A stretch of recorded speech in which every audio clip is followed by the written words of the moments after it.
이 시간 하나님을 예배하기 위해 모인 또 사랑하는 모든 예배자들 위해 하나님의 은혜와 사랑이 예수 그리스도의 평강이 가득하시기를 주님의 이름으로 축복합니다. 성경책을 처음 펼면 있는 말씀이 창세기입니다. 이 창세기는 크게 두 부분으로 나뉩니다. 먼저 1장부터 11장까지는 원역사라고 합니다. 온 우주와 인류가 어떻게 시작되었으며 인간의 죄로 인해 세상이 어떻게 타락해 가고 있는지를 이야기하고 있죠. 그리고 12장부터 마지막 50장까지를 족장사라고 합니다. 아브라함과 이삭, 야곱, 요셉으로 이어지는 이 족장 시대의 인물들을 통해서 하나님이 특별히 한 가문을 택하시고 그들과 언약을 맺으시며 온 인류를 향한 구원의 길을 어떻게 이루어 가시는지를 기록하고 있습니다. 특별히 오늘 본문인 창세기 26장은 이삭의 삶을 이야기합니다. 믿음의 조상이라 불리는 아브라함이나 파란만장한 삶을 살았던 야곱, 애굽의 총리가 된 요셉에 비하면 이 이삭의 이야기는 분량이 상대적으로 적습니다. 그래서 다른 인물들에 비해 조용하고 평탄한 삶을 살았던 것처럼 보이기도 합니다. 하지만 이 짧은 이야기 속에는 이삭이 흉년과 대적의 방해에서도 어떻게 하나님을 신뢰하고 또 하나님 주시는 그 은혜를 깊이 누렸는지를 잘 담아내고 있습니다. 아버지 아브라함이 세상을 떠난 후 이삭은 브엘라 헤로의 근처에서 묵묵히 자기 자리를 지키며 살아갑니다. 그러던 어느 날 큰 시련이 닥쳐왔습니다. 아브라함 때에 이어 또다시 심각한 흉년이 들었던 겁니다. 오늘날에는 식량을 잘 저장할 수도 있고 우리나라에 없는 식량은 다른 나라를 통해서 수입해서 먹을 수가 있습니다. 하지만 당시 사회는 그렇지 못했죠. 그래서 이 흉년은 단순히 배고픔의 문제를 넘어서 내일의 삶을 예측할 수 없는 목숨이 걸린 피말리는 현실이었습니다. 많은 식솔들을 책임져야 했던 이삭에게 흉년은 커다란 벽처럼 느껴질 수밖에 없었죠.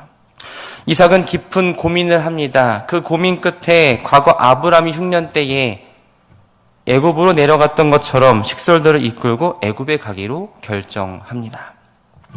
애굽은 나일강이 흐릅니다. 또 비옥한 토지가 있어서 흉년이 들었다 하더라도 비교적 안전하게 살아갈 수 있는 그야말로 기회의 땅이었기 때문입니다.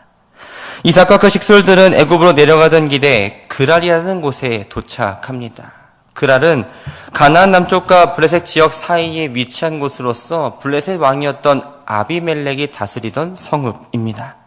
지중해 연안에 가까워서 다른 지역에 비해 물이 풍부했고 농경과 목축이 발달해서 일찍부터 많은 사람들이 모여 살았습니다. 당연히 생활 환경이 좋을 수밖에 없었죠.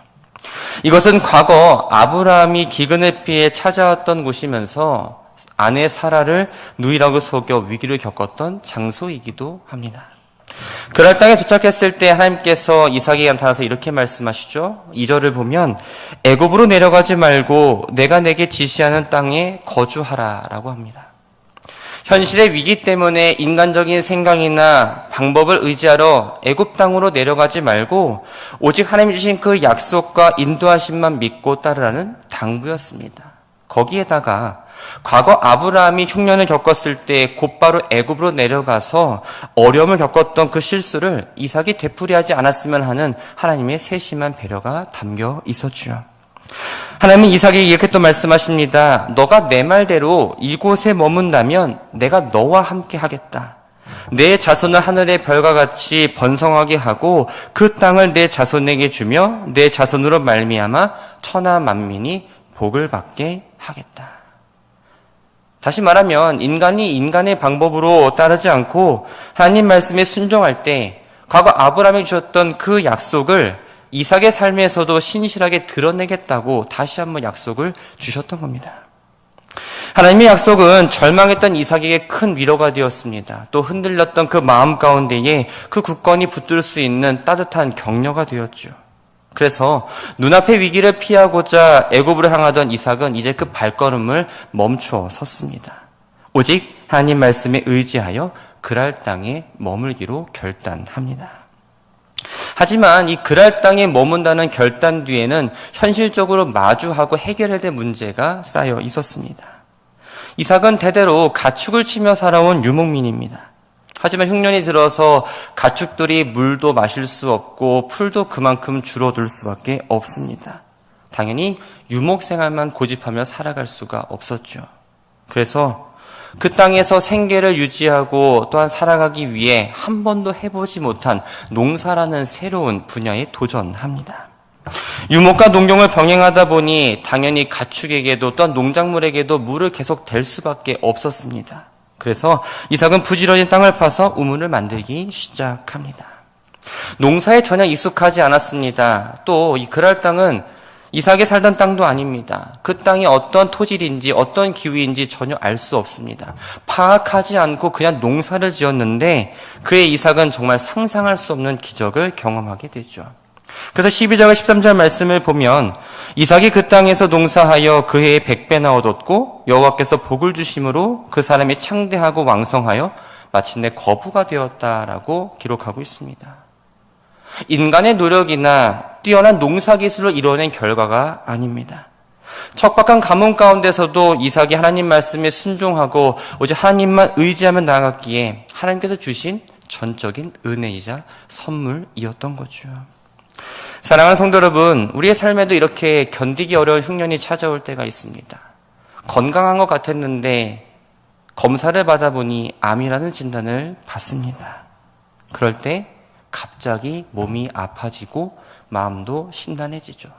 환자뿐만 아니라 그 소식을 들은 가족들 역시 마음이 참 아픕니다. 물질의 어려움을 겪다 보니 기본적인 생활조차 꾸려가기가 쉽지 않습니다. 어디 이런 문제뿐일까요? 부부 간에도 갈등이 있죠. 부모 자식 간에도 갈등이 있습니다. 또 오랜 세월 해결되지 못한 남들에게 말할 수 없는 우리 집안만의 문제들도 있다 보니 그것을 생각하면 마음의 어려움이 찾아옵니다. 우리의 가정, 우리의 일터뿐만 아니라 믿음의 공동체에서도 다르지 않습니다. 이 공동체 안에서 시험을 당하기도 하고요. 아픔을 만나서 이 믿음의 자리를 지키는 것조차 어려울 때가 있습니다. 더 심해지면 믿음의 자리를 벗어나서 신앙을 잃어버리기도 합니다. 이러한 흉년을 맞이했을 때 여러분들은 어떻게 극복하셨습니까? 내 힘과 방법으로 당장 이 문제들을 해결하기 위해서 하나님을 떠나 애굽이라는 세상의 방법으로 나아가셨는지요? 아니면 눈앞에 보이는 현실은 참 힘들고 어렵지만 하나님 말씀만 붙잡고 하나님께서 말씀하실 때까지 기다리며 여러분의 삶의 자리를 잘 지켜나가 그것을 극복하셨습니까? 우리가 입술로는 주님의 말씀을 붙잡습니다. 오늘 주님만을 의지합니다라고 쉽게 고백합니다. 그런데 막상 내 삶의 흉년이 찾아오면 어떤가요? 하나님 앞에 조용히 기도하기보다 하나님을 먼저 원망하고 있지는 않습니까? 또 당장의 문제를 해결해 줄 것 같은 세상의 방법, 또 그 해결해 줄 사람을 찾기에 우선할 때가 너무나 많습니다. 예수를 믿는 우리는 눈앞의 현실에 휘둘려 불안해하고 방황하는 사람이 아닙니다. 오히려 위기 한복판에서도 세심하게 말씀하시는 하나님의 음성을 듣고 붙들면서 그 말씀에 내 삶의 닻을 내리는 사람들입니다. 그렇게 우리의 시선은 세상이 아니라 바로 저 십자가 예수 그리스도를 향해야 합니다. 나의 형편을 아시고 나를 가장 선한 길로, 나를 가장 안전한 길로 인도하시는 분은 사람이 아니라 바로 하나님이라는 사실을 기억해야 한다는 거죠. 흉년과 같은 위기가 닥쳤을 때 애굽이라는 세상을 향해 거침없이 달려나가는 것이 아니라 그 발걸음을 먼저 우리는 멈춰야 합니다. 오직 주님만을 믿고 주님을 신뢰하며 주님의 음성에 귀를 기울여 하늘의 놀라운 은혜와 놀라운 은혜를 경험하는 모든 성도 되시기를 주님의 이름으로 축원합니다. 이삭은 하나님의 은혜로 나날이 양과 소가 늘어나서 이젠 때를 이루고 또 그것들을 다스리고 거느리는 종들의 수가 늘어났습니다. 그 지역에 이제는 최고의 자산가가 됩니다. 그런데 이 놀라운 축복 뒤에는 전혀 생각하지 못한 시련이 찾아왔습니다. 주변에 살던 블레셋 사람들이 이삭을 누리고 있는 그 부유함을 시기하고 질투하기 시작한 겁니다. 지금 상태는 모두가 흉년입니다. 다 어렵게 살아갑니다. 하지만 그 가운데서 이삭은 농사와 목축을 모두 성공했습니다. 자신들은 메말라가고 힘들어 죽겠는데 이삭의 땅만 날마다 풍요로워진 이 상황은 블레셋 사람들에게 단순히 부러움을 넘어서 이제는 자신의 생존을 위협하는 경계의 대상이자 두려움으로 다가왔습니다. 그래서 이 이삭을 무너뜨리기 위해 가장 비열하고 악독한 짓을 벌이기 시작합니다. 15절을 보면 그 아버지 아브라함 때에 그 아버지의 종들이 판 모든 우물을 막고 흙으로 채웠더라라고 말합니다. 당시 사회에서 이 우물은 그저 식수원의 의미가 아닙니다. 생명줄이고 대대로 이어져 온 조상의 유산이자 그 땅에 거주할 수 있는 또한 생존의 권리였습니다. 그래서 우물을 메운다는 건 단순히 물을 못 쓰게 한다는 게 아니라 아브라함 때부터 대를 이어 지켜온 삶의 터전을 파괴하고 이삭과 그 식솔들의 생명줄을 끊어버리는 잔인한 행동이었던 거죠. 상대방의 재산권을 침해하는 정도를 넘어서 당장 물에 먹지 못하고 굶어 죽든지 아니면 순순히 이 땅에서 떠나라는 경고이자 정식으로 전쟁을 선포한 것과 다르지 않았습니다. 게다가 블레셋 아비멜렉 왕까지 찾아와서 이렇게 이야기합니다. 내가 우리보다 크게 강성한 즉 우리를 떠나라. 왕의 입으로 공식적으로 추방 명령을 지금 내리고 있습니다. 하나님 말씀에 순종해서 놀라운 축복을 받았는데 아이러니하게도 그 말씀에 순종했음에도 한순간에 터전을 잃어버리는 기가 막힌 일이 벌어지고 만 겁니다. 사실 이삭의 우물들은 아브라함 시절 당시 왕 아비멜렉과 정식으로 맺었던 조약에 의해서 그 소유권이 아브라함의 것이었습니다. 그렇다면 이 우물들 소유권은 당연히 그의 상속자인 이삭의 것이 맞죠. 하지만 이삭은 어떤 반응을 보였습니까? 정당한 법적 권리를 내세우면서 블레셋 사람들과 싸우지 않았습니다. 내가 억울하고 화가 난다고 해서 혈기로 대응하지도 않았죠. 내가 내게 지시하는 땅으로 거주하라는 그 하나님의 말씀을 지키기 위해 아무 말 없이 그랄 골짜기로 내려가 다시 그곳에서 장막을 치고 살았습니다. 사랑하는 성도 여러분, 하나님을 전혀 알지 못하던 이 블레셋 사람들은 이삭이 부유해진 그 원인을 아브라함이 물려준 좋은 우물이라는 조건만 보고 판단했습니다. 그 우물만 메어버리면, 그 우물만 없어버리면 이삭이 굶어 죽든지 아니면 떠날 거라고 믿고 악한 짓을 행했던 거죠. 안타깝게도 오늘날 예수를 믿고 산다는 이 성도들 가운데에서도 블레셋 사람들처럼 생각하고 행동하는 이들이 너무나 많습니다. 하나님의 은혜를 받아서 복을 누리고 번성할 때 우리는 그 축복의 근원을 하나님이라고 고백하는 걸 주저합니다. 나의 노력과 내 주변의 환경 탓으로 돌리며 의미를 퇴색시키죠. 특히 다른 사람이 누리는 은혜와 축복을 마주할 때 우리의 시선은 쉽게 왜곡합니다. 저 사람은 부모를 잘 만났기 때문에, 저 사람의 환경은 좋기 때문에 어쩔 수 없이 성공할 수밖에 없어. 그 사람의 조건과 환경 탓으로 치부해 버립니다. 그러면서 정작 나에게 주어진 하나님의 은혜를 보지 못한 채 더 풍요롭고 더 잘 사는 사람들과 끊임없이 자신을 비교하기 시작합니다. 나에게 주신 축복은 요만큼인데 왜 저 사람에게는 이만큼의 축복을 주십니까? 저 사람은 늘 탄탄대로 걷고 있는데 왜 나에게만 고난을 주시냐면서 시기하고 질투라는 깊은 수렁에 점점 빠져들게 됩니다. 반대로 내가 남들보다 조금 더 여롭고 높은 위치에 서게 될 때도 위험하기는 마찬가지이죠. 내가 누리는 것이 하나님의 은혜임에도 불구하고 내가 밤잠 안 자고 내가 노력해서 얻은 결과물이라면 마음속에 교만의 우물을 파기 시작합니다. 사람들이 부러운 시선으로 나를 바라보는 것을 즐기고 하나님의 영광을 가로채는 자리에 앉을 때가 너무나 많은지 모릅니다.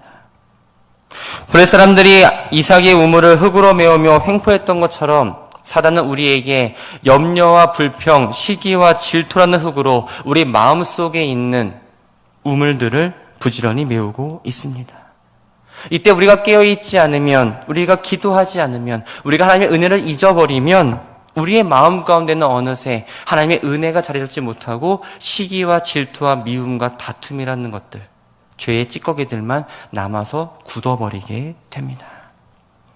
우리는 날마다 기도라는 삽을 들고 이 영적 찌꺼기들을 하나하나 파내어 버려야 합니다. 염려, 불평, 미움, 시기는 우리 영혼을 가장 빠르고 비참하게 말려 죽이는 치명적인 독소이기 때문입니다. 성도는 어떤 사람입니까? 하나님이 주시는 그 은혜를 날마다 누리며 살아가는 사람입니다. 만약 죄의 찌꺼기로 인해서 우리의 기도의 우물, 우리의 예배의 우물이 막혀버린다면 우리는 작은 어려움이나 사소한 갈등 앞에서도 하나님을 바라보지 못합니다. 당연히 낙심할 수밖에 없고 좌절할 수밖에 없습니다.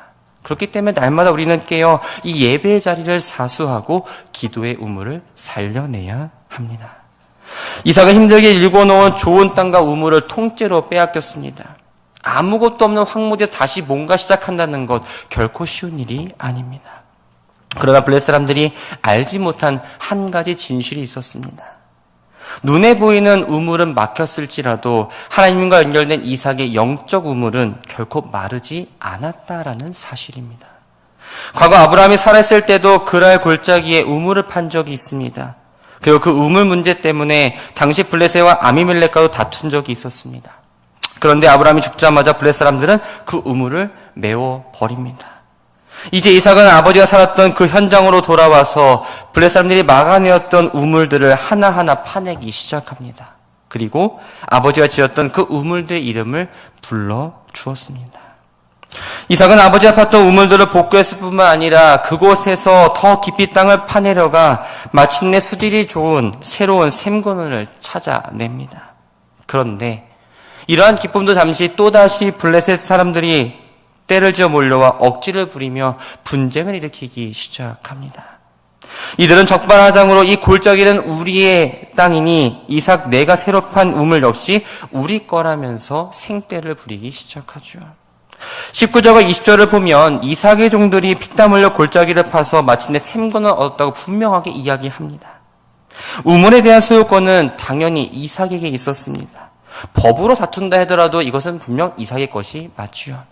하지만 이삭은 이 억울한 상황에서도 분노를 터뜨리며 싸우지 않았습니다. 그 우물의 소유권을 과감히 포기해 버립니다. 그럼 그 우물의 이름을 다툼이라는 뜻의 에색이라고 불렀습니다. 여기서의 다툼은 티격티격 싸웠다는 게 아닙니다. 힘으로 억압을 당해서 강제로 빼앗겼다는 걸 말합니다. 이삭이 왜 우물을 그냥 주었을까요? 힘이 없어서 능력이 부족해서일까요? 그렇지 않습니다. 하나님의 사람으로서 온유함으로 선택한 거룩한 양보였던 겁니다. 이삭은 우물을 양보하고 곧바로 다른 곳으로 이동해서 또다시 우물을 파기 시작합니다. 피땀 흘려서 우물을 팠지만 그랄 목자들이 거칠게 달려들어 또다시 분쟁을 일으키기 시작합니다. 그런데 이번에도 이삭은 악을 악으로 대항하지 않았습니다. 그 우물마저 포기한 뒤 발걸음을 옮깁니다. 그 우물의 이름을 적대감, 대적이라는 뜻의 신나라고 불렀습니다. 이 정도 되면 아무리 마음이 착하고 온유한 사람이라 할지라도 화를 낼만 합니다. 내가 한 번은 참았지만 두 번은 못 참는다. 저 사람들의 행포를 이제는 가만 볼 수 없다. 하지만 이삭은 끝까지 인내했습니다. 이번에는 그랄 목자들이 더는 시비 걸 수 없을 조차 멀리 이동합니다. 그리고 다시 삽을 들고 땀을 흘리면서 우물을 팠습니다. 놀랍게도 블레셋 사람들이 이곳까지 찾아와 빼앗지 않았습니다. 마침내 이삭은 평안을 얻게 되었고 그 우물의 이름을 넓은 공간이라는 뜻의 르호봇이라고 부릅니다. 이삭은 벅차오른 마음이 이렇게 고백하고 있습니다. 22절을 보면 이제는 여호와께서 우리를 위하여 넓게 하셨으니 이 땅에서 우리가 번성하리로다. 좋은 우물을 찾았다는 어떠한 기쁨과 안도감의 고백이 아닙니다. 시련도 당했고 억울함도 있었지만 끝까지 참고 인내했을 때 하나님께서 내 삶의 지경을 넓히시고 안전한 축복의 자리로 옮겨주셨다는 것에 대한 감사의 고백이자 신앙 고백이었습니다. 이삭은 르호봇이 주는 평안함과 안정에 머무르지 않았습니다. 더 깊은 은혜와 예배의 회복 자리인 브엘세바로 옮겨갑니다. 브엘세바는 과거 아버지 아브라함이 에셀나무를 심고 여호와의 이름을 부르며 예배했던 장소입니다. 마침내 이삭은 하나님을 온전히 만나기 위해서 예배의 자리인 브엘세바에 도착합니다. 블레셋 사람들에게 쫓겨다니면서 억울하게 우물을 빼앗기고 발걸음 옮겨야 했던 이 이삭의 마음은 어떠했을까요? 저들이 또 쫓아와서 우물을 빼앗으면 어쩌나 내 식솔들이 이 광야에서 물이 없어 다 죽으면 어쩌나 하는 그 두려움과 상처로 그 마음은 가득했을 겁니다. 그때 하나님께서 상처난 가슴을 어루만지시면서 이렇게 말씀하시지요. 두려워하지 말라. 내가 너와 함께 있겠다.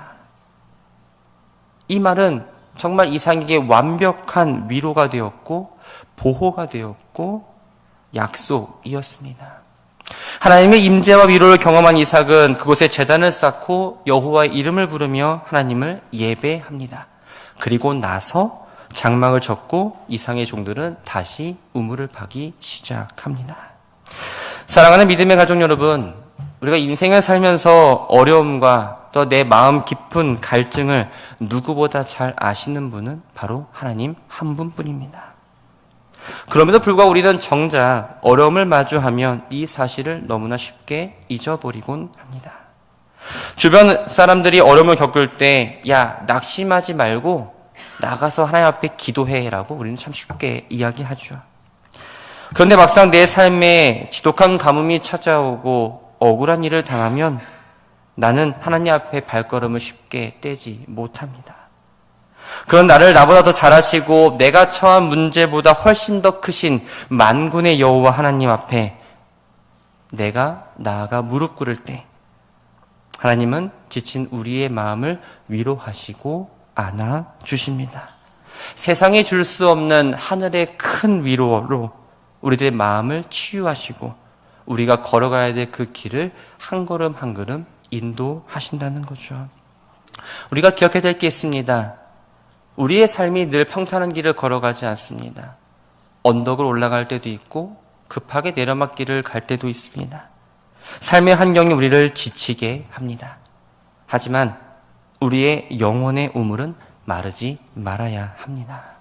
메마르고 힘들 때 주저앉아 있지 마시고 부르짖어 기도함으로 내 마음에 막혀있는 이 우물을 다시 파내시기 바랍니다. 기도의 우물 또한 예배의 우물이 우리가 회복될 때 어떤 어려움 가운데서도 흔들리지 않고 아름다운 성령의 열매를 날마다 맺어갈 수 있습니다. 이 시간 주님은 영혼의 갈증을 느끼고 있는 우리를 향해서 다정하게 이렇게 말씀하십니다. 내가 주는 물을 마시는 사람은 영원히 목마르지 아니하리라. 우리의 마음의 우물은 어떠한지 돌아봤으면 합니다.